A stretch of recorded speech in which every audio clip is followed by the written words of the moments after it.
Welcome back, everyone. If you're like me and you're affected by pollen, you are probably feeling the effects that spring is near, right? We've just started March, and in some areas of the world, there are definitely signs that spring is coming. But sometimes it's like with the allergy and pollen, that sign of spring can be painful. I woke up this morning just thinking about the necessity of grace because I had been preparing for a project focused on Gethsemane. Um, we know, most of us do know that it's the garden at the Mount of Olives, and it's where olives are pressed. And I love gardens, and Gethsemane is a very important part of the crucifixion journey of Jesus Christ. And I really love olive trees. I love nature in general, but I love trees. And when it comes to trees, even with my allergies, there are some trees that will just set everything off. But I love olive trees. There is something about, the beauty and the grace, and there's a strength to them. And olive trees kind of have this, unlike oaks that, they have the huge trunks. But when you look at an olive tree, there is a valiance and there is a verdure about it. There's all this flourishing, but then with that, there's just a sense of fortitude. And as many of us go into or march into 40 days of prayer and in many cases fasting in remembrance of the crucifixion, the words of Jesus to his top three disciples, he had pulled together his inner circle as his extreme suffering, that journey through suffering began, and he would face desertion and betrayal from those closest to him. When that began, those words that he spoke in Gethsemane came to mind. He said, in whatever version you look at it, sit here while I pray. 5 words, sit here while I pray. Jesus was asking the closest of his inner circle, Peter, James, and John, to take a certain posture and tone at that time. To sit here is not a lazy posture as we think of sitting now. The same Greek word is used to describe Jesus sitting down at the right hand of the throne of God. That's a power position, right?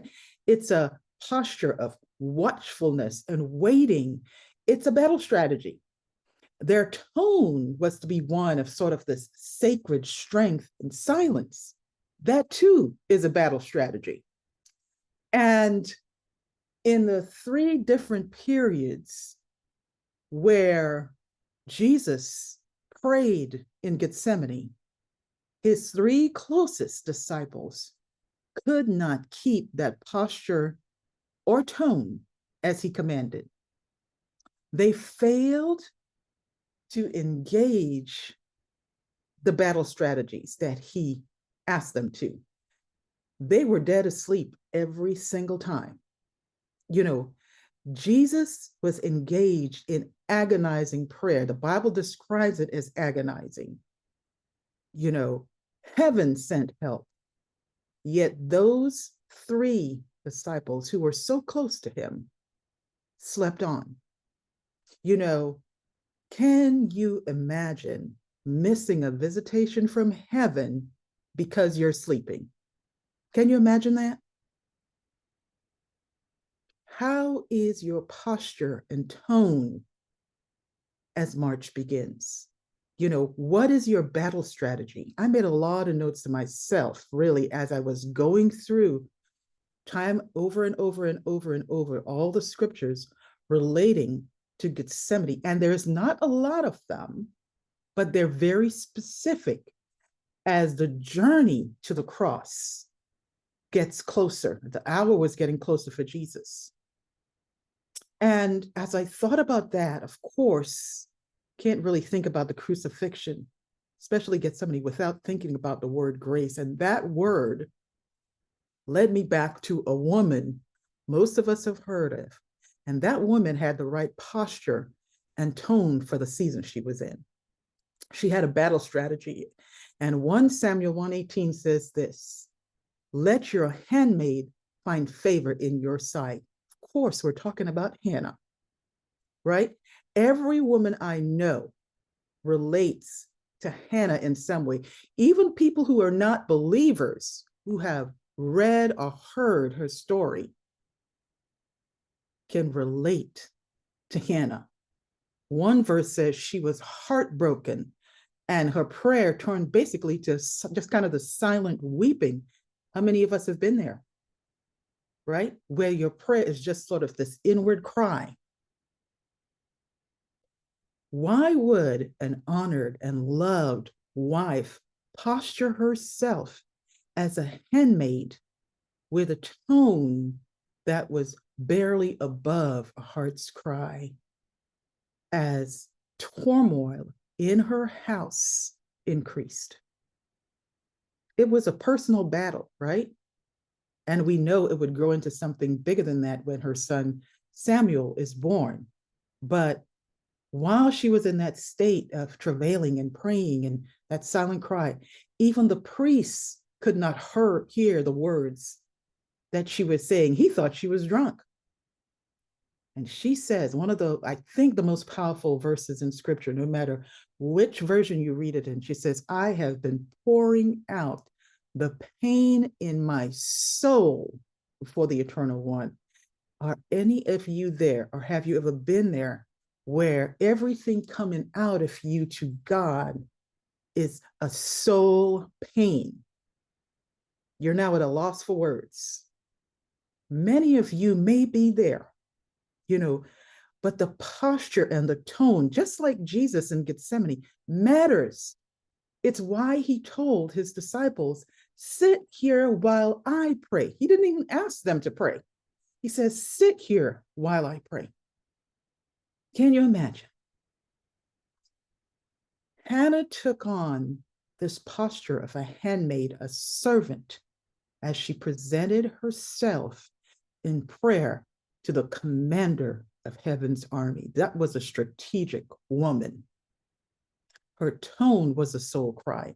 She was no longer focused on the position she held in her household or her community, or how people might, think of her, or how she would appear to someone, this barren woman, this tormented woman. Oh no, her focus was now fully on God, the God and the only God who could fight for her and honor her, the God she wanted to be in covenant with. That's the only thing that really matters. That is where she would find grace. That is where she would find that battle strategy. That is where the sadness would be lifted.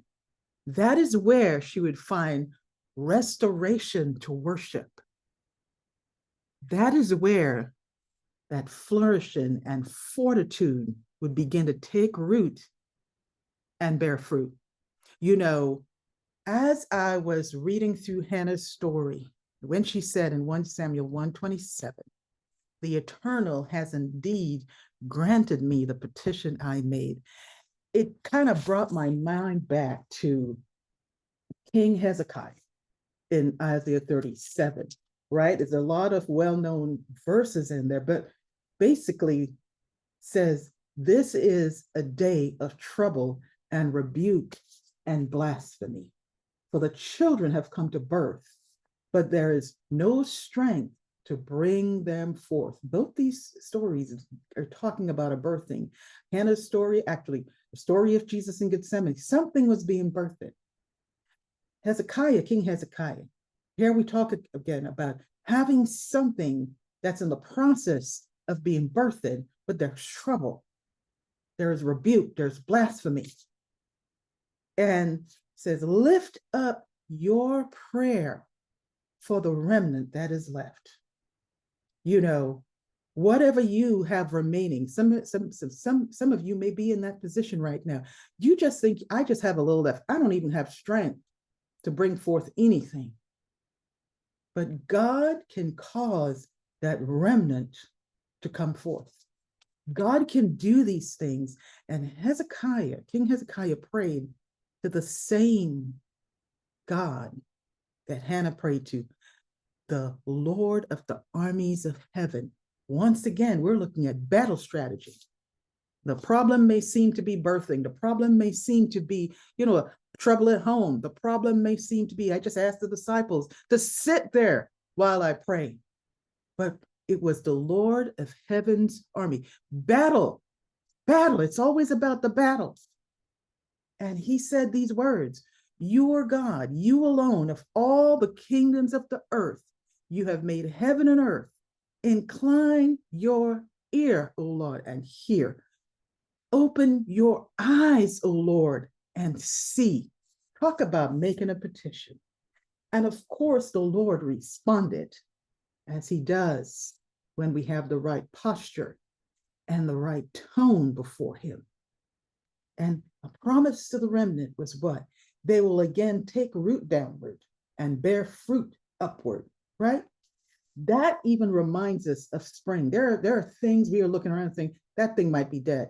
We may be feeling dead. We may be feeling like we have been buried in a winter that's lasted so long, don't have any idea how we'll come out of it.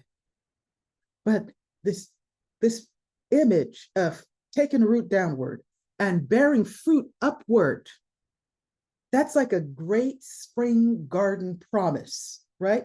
Of renewal. See, God is the one who can do this. He did it for King Hezekiah, and he can do it for you. He can do this for you.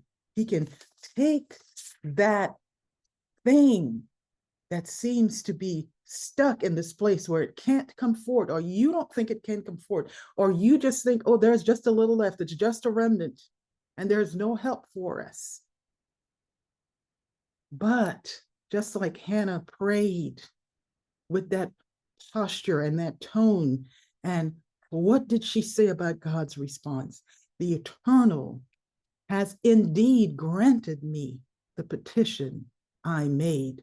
So the posture and tone of your prayers in this season matters. It's not time to give up. Your battle strategy matters. The pain and the pressing in your Gethsemane, whatever that is leading to grace that will lift your sadness, that will restore your worship and bear fruit in your life. God will shut the mouth of your tormentors. He did it for Jesus. He did it for Hannah. He did it for King Hezekiah. Trust the Lord while you're in this season of Gethsemane, this place of pressing. God will shut the mouth of your tormentors. He will not only give you the victory, he will cause you to flourish. He will cause you to bear fruit again. So shalom, shalom. See you next time.